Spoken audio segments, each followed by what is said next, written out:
बच्चों, आज हम टिट फॉर टैट इस कहानी को उर्दू में समझेंगे। टिट फॉर टैट यानी क्या? टिट फॉर टैट यानी जैसे को तैसा।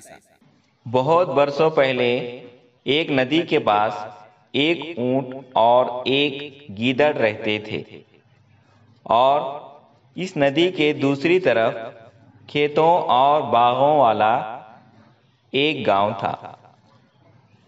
गीदड़ ने उसे किसान के खेत में गन्ने की दावत उड़ाने का लालच देना शुरू किया। इब्तिदा में ऊंट पसोपेश में था। आखिरकार वो गीदड़ के साथ गन्ने के खेत पर हमला करने के लिए तैयार हो गया। गीदड़ ऊंट की पीठ पर सवार हुआ और दोनों दोस्तों ने नदी पार की। गन्ने के खेत में दोनों ने पेट भर गन्ना खाया। अचानक गीदड़ ने चिल्लाना शुरू कर दिया। चुप! ऊंट बोला, तुम इस किसान को जगा दोगे। लेकिन गीदड़ चिल्लाता रहा। फिर क्या था, किसान और इसके नौकर दौड़ते हुए खेत पहुंचे।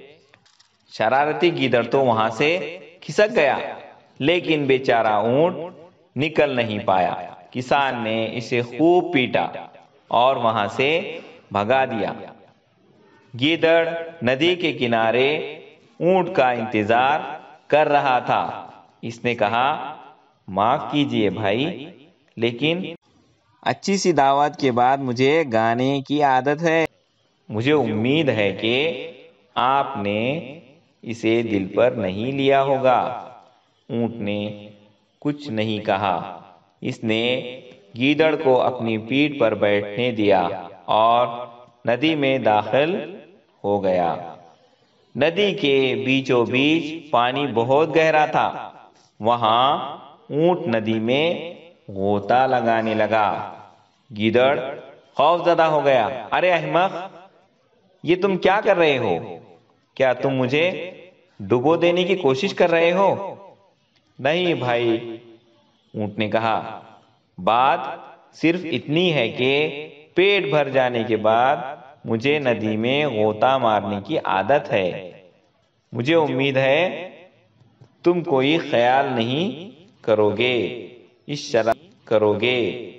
शरारती गीदड़ को अच्छा सबक मिल गया।